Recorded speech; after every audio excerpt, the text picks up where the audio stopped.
You have heard that it was said, an eye for an eye, and a tooth for a tooth. But I say to you, do not resist the one who is evil. But if anyone slaps you on the right cheek, turn to him the other also. We read this in Matthew chapter 5, verses 38 and 39. Thanks for joining. Hopefully the internet connection gets better. I think it's peak time right now, but I think the message in glorifying Jesus is the most important thing, and I think it's going to be said and brought out. When Jesus said these familiar words, who was he speaking to? Who was Jesus telling to endure evil and to resist retaliation? Whom was he speaking to? It may seem simple. I heard many stories upon this. Let's go back to where Paul, what he penned to the letter in Romans. What does he say in chapter 12? He says, he exhorts his readers. He says, what does he say? He says, repay no one evil for evil in Romans chapter 12, verse 17. And he also goes on to say, he says, to overcome evil with good.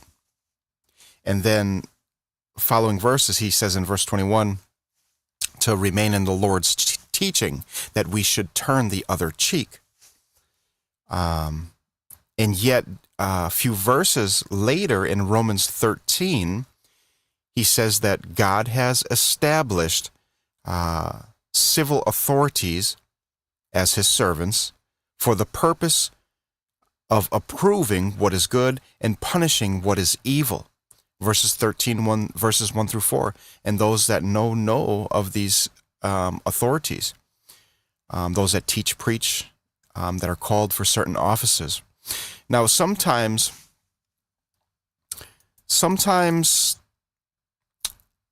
evil is repaid, and at other times it's not.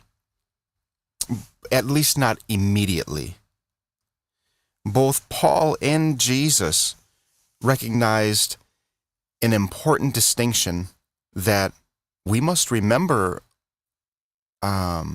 between the way individual Christians ought to respond to evil that is done to them, which is dealt with in Romans 12 when we read Romans 12, and the execution of the rule of law, and that's dealt with in Romans 13.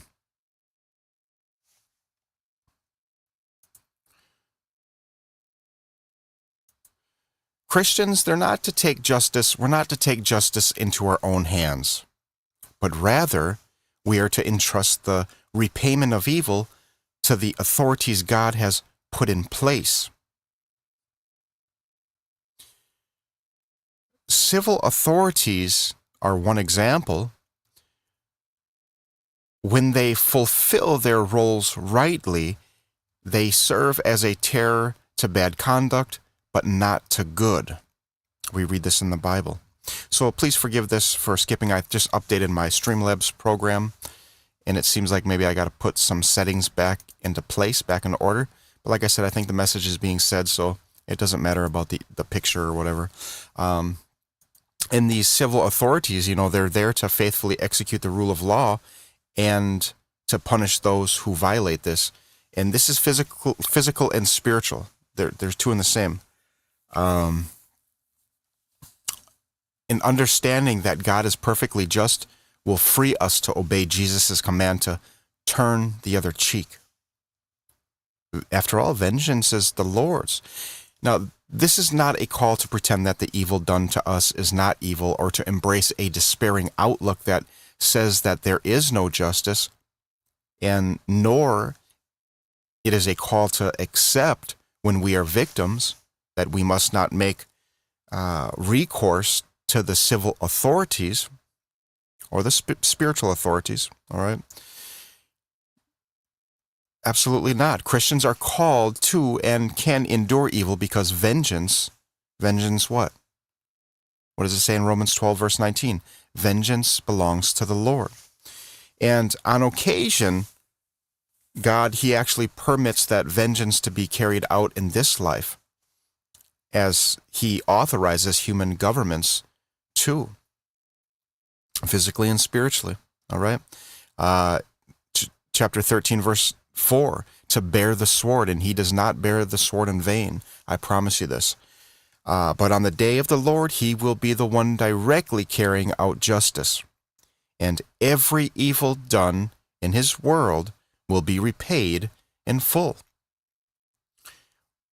You and I, then, are free to seek justice from the authorities that God has instituted to protect people and to punish the wrongdoing.